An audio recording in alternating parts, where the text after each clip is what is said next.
The Glazer family has been plundering Manchester United using all of their financial creativity, and today we're gonna see how they've done it.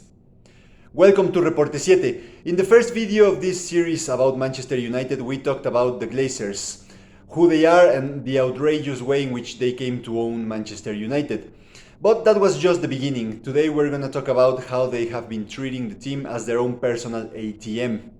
If you didn't see the first video, I'll leave you the link in the description, so let's get to it. In 2012, Manchester United became a publicly traded company in the New York Stock Exchange.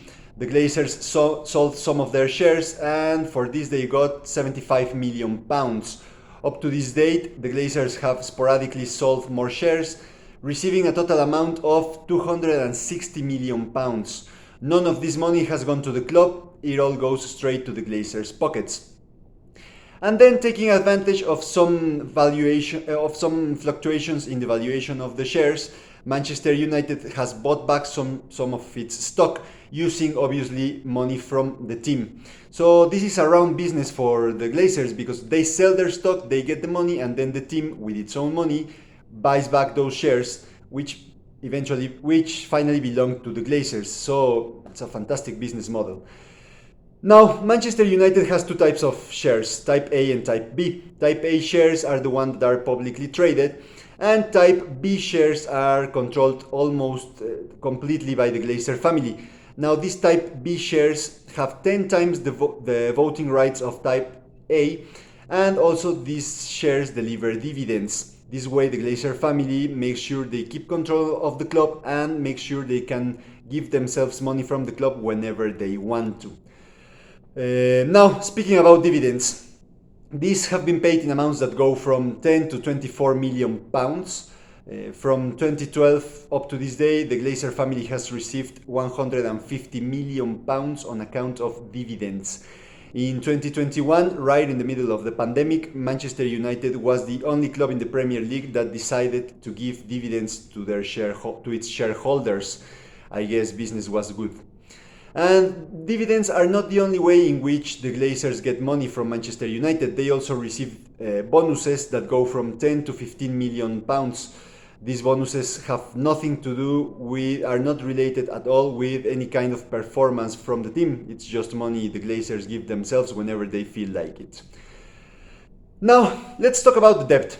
I told you in the past video that when the Glazers bought Manchester United, that they transferred to the team a debt for 550 million pounds.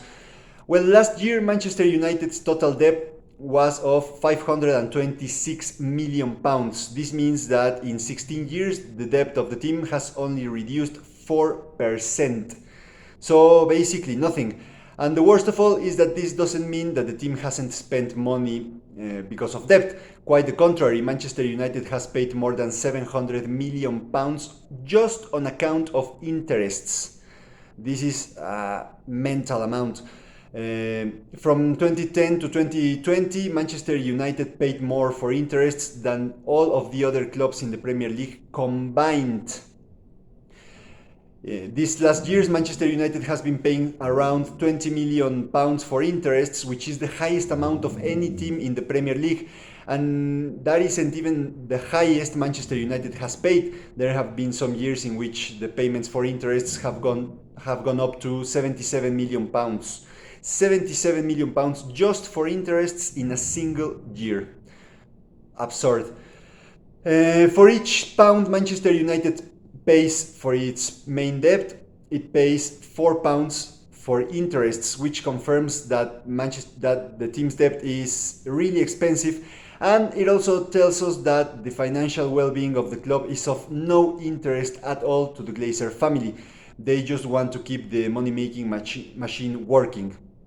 As I told you in the last video, when you are not the one who's paying the bills, you don't really care about the interests, as long as you keep receiving money. Now, an important detail, a lot of this information we get it because since Manchester United is publicly traded, they have an obligation to disclose some financial information. If this weren't the case, I'm sure we wouldn't know so many details of United's financials. But unfortunately for the Glazers, this is the case, so they have the obligation to disclose this information, and United's financials are there for public scrutiny. Finally, it is calculated that since they took over the club, the Glazers have taken out of it more than 1.1 billion pounds. 1.1 billion pounds. That's almost 70 million pounds every single year. Just imagine what a team could do with 70 million extra pounds every single year. The players you could buy, the improvements to the stadium you could buy, the investments in infrastructure, and I mean just everything. 70 million pounds could allow you to do anything you wanted. So that's the way the Glazers have plundered Manchester United. But that's not the end to this story. In the next video of this series, we'll talk about just how poorly managed the team is sports-wise, and we'll talk about the perspectives of Manchester United under this ownership. So that's it for today. Thank you for watching the video. Let me know in the comments what you think about this situation. If you are a Manchester United fan, as I am, I'm sure you'll find this disgraceful, absolutely disgraceful. Let me know in the comments what you think about this. If you like the video, I appreciate that you like it and that you subscribe to the channel. And thank you for watching. I'll talk to you next week. Take care.